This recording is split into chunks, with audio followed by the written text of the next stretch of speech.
Bu ya Bu. Ya. Di sini kami mau wawancara Bapak sedikit mengenai kaitan matematika sama materi Bapak gitu.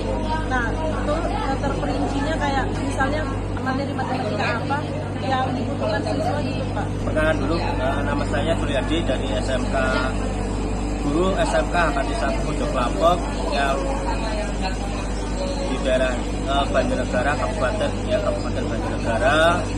Dan di sini untuk diklat. Nah, terus mengenai matematika pengelasan pada nanti diberikan anak itu mengenai bagaimana cara anak tersebut bisa mengerjakan pengelasan, ya terutama pada perhitungan antara jarak A sampai B, terus ketinggian dari pengelasan tersebut, terus kemudian ada lebar dari pengelasan.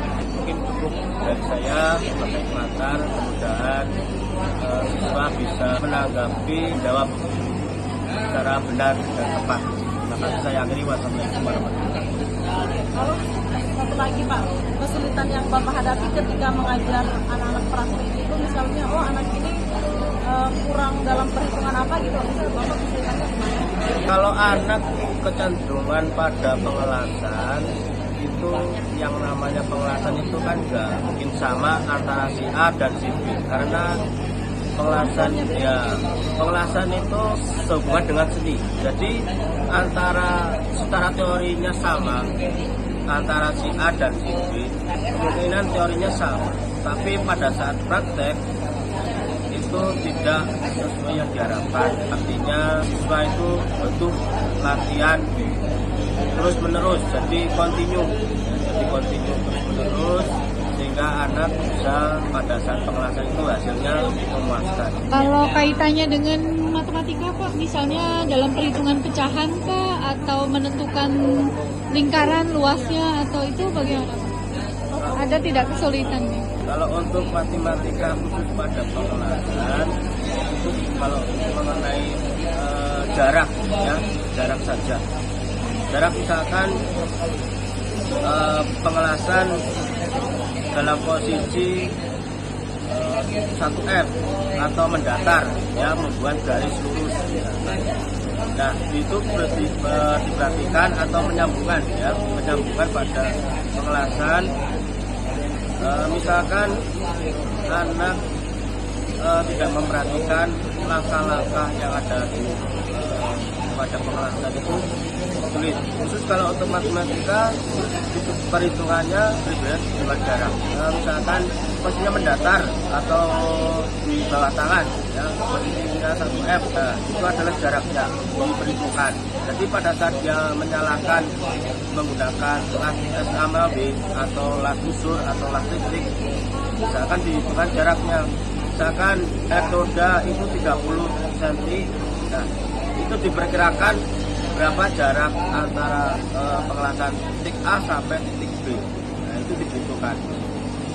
Ya, jadi kalau menurut saya matematika ya palingan di jarak antara A dan B sama perhitungan elektrodanya. Misalkan jadi itu berapa jaraknya, nanti ketemu akan hasilnya. Jadi tidak untuk memakan terlalu banyak sisanya. Jadi semacam ini Pak ya, tambah kurang kali bagi, ya, nah itu desimal pecahan itu Pak ya, perhitungan dasar, Satuannya gitu ya Pak. konversi satuan panjang. Ya, bisa juga di semua. Ya, bisa. Sebenarnya sih tergantung pada materialnya yang akan jelas itu berapa. Misalkan tebalnya adalah 5 mili, misalkan materialnya atau bahan yang ada di pengelasan. Kemudian di situ ada voltase pada mesin lasnya itu berapa. Misalkan menggunakan elektrodanya adalah E6013 misalkan. Nah di situ tertera 6 itu berapa. Misalkan 6 itu jaraknya antara bahan material sampai elektroda, misalkan 6 mili, ya sekitar 6 mili yang di situ. Jadi kalau mengenai bahan material itu tergantung pada elektroda yang digunakan, bahan material yang digunakan, berapa voltasenya, nah itu dibutuhkan di situ. Baik, Bapak, terima kasih untuk waktunya. Saya dan Ibu Nila mengucapkan terima kasih untuk waktu yang telah diberikan kepada pasien. Terima kasih. Semoga lancar diklatnya Pak.